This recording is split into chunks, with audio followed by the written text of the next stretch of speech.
আসসালামু আলাইকুম। এই ভিডিওতে আমরা ছোট্ট একটা টপিকস নিয়ে আলোচনা করব। সেটি হচ্ছে এই দেখতে পাচ্ছেন একটা লিংক, ওয়েবসাইটের ডোমেইন লিংক একটা রয়েছে। এটাকে আমি পরিবর্তন করব। সেম ডিজাইনটা থাকবে কিন্তু একটা অন্য ডোমেইনে এটা চলে যাবে। সুতরাং এটাকে রিডাইরেক্ট বলে, ডোমেইনের রিডাইরেকশন।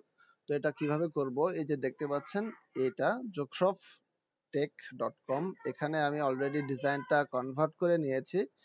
কিন্তু আমি চাচ্ছি কেউ যদি এই লিংকেও প্রেস করে, সাপোজ আমি যদি এটা নিউ ট্যাবে আপনাদেরকে দেখাই,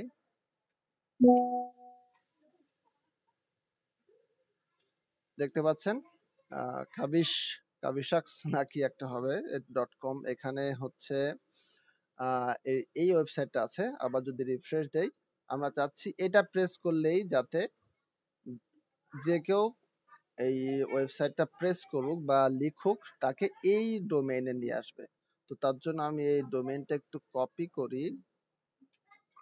করে আমি চলে আসতেছি আমাদের সি প্যানেলে। এটা আমার ক্লায়েন্টের ওয়েবসাইট। আমি এই সি প্যানেলে দেখতে পাচ্ছেন প্রাইমারি ডোমেইন যেটা, সেটা এখানে আছে। তো এখানে আমরা সার্চ করব প্রথমে ডোমেইনস লিখে সার্চ করলে প্রথমে অপশনটাতে আমরা ক্লিক করব।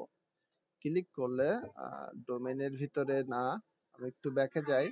আমাদেরকে এখান থেকে ডোমেইন খুঁজে বের করতে হবে। একটু যদি নিচে আসি, একটু নিচে আসলে আমরা দেখতে পাবো এখানে ডোমেইনস এর একটা অপশন আছে। এই যে ডোমেইনস, এই ডোমেইনস ট্যাবের ভিতরে দেখতে পাচ্ছেন রিডাইরেক্টস নামে একটা অপশন আছে। আমি রিডাইরেক্টস এ ক্লিক করব। তো রিডাইরেক্টস এ দেখতে পাচ্ছেন এখানে টাইপ, প্রথমে হচ্ছে টাইপ পার্মানেন্ট 301। এখানে যদি আমি ক্লিক করি, এখানে দুইটা টাইপ রয়েছে। আপনি কি পার্মানেন্টলি ওই ডোমেইন নেমটাকে ট্রান্সফার করতে চাচ্ছেন বা রিডাইরেক্ট করতে চাচ্ছেন, নাকি টেম্পোরারি পরবর্তীতে আবার চেঞ্জ করবেন? তো আমি পার্মানেন্টলি করব। তো আমি পার্মানেন্টে সিলেক্ট করলাম। এখন এখানে আমাদেরকে অল পাবলিক ডোমেইন থেকে আমাদের কাঙ্ক্ষিত ডোমেইনটা, যেটা পুরনো ডোমেইন, যেটাকে আমি ট্রান্সফার করতে চাচ্ছি, সেটাকে আমি সিলেক্ট করলাম। আচ্ছা, এটাকে হচ্ছে যদি আপনি কোনো অন্য সাব ডাইরেক্টরেট বা ডাইরেক্টরির ভিতরে নিতে চান, সেখানে আপনাকে এটা এইখানে প্রেস করলে ওইখানে নিয়ে যাবে। কিন্তু আমি রিডাইরেক্টস টু অ্যানাদার ডোমেইন করব, যেটা অলরেডি আমি একটু আগে কপি করেছিলাম। আবার একটু কপি করে আপনাদের এখানে সামনে এটাকে আমি নিয়ে জাস্ট রিডাইরেক্টস টু এখানে বসাই দিলাম।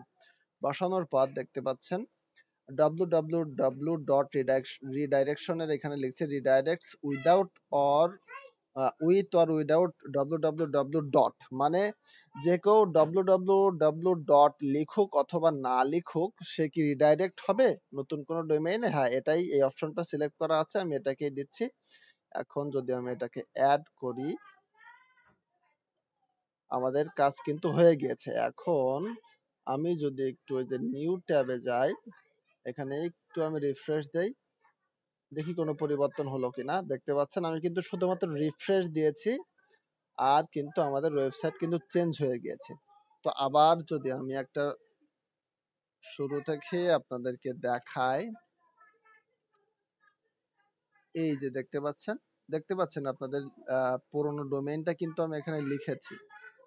আমি যদি এটুকু কেটে দিয়েও লিখি, এখন যদি আমি এন্টারে প্রেস করি, দেখতে পাচ্ছেন আমাদের কিন্তু একদম প্রপারলি ওয়েতে এই নতুন ডোমেইনে নিয়ে আসতেছে। সুতরাং যে কেউ পুরনো ডোমেইন লিখে সার্চ করুক, তাকে কিন্তু নতুন আমাদের যে ডোমেইন নেম এখানে এবং নিয়ে আসবে, এবং ওই ওয়েবসাইটটাই কিন্তু শো করবে। তো আশা করি আপনারা বিষয়টি বুঝতে পেরেছেন। এটা ছোট্ট একটা টপিক ছিল আপনাদের লাইভ আমার কাজের একটা প্রসেস আপনাদের সঙ্গে শেয়ার করলাম।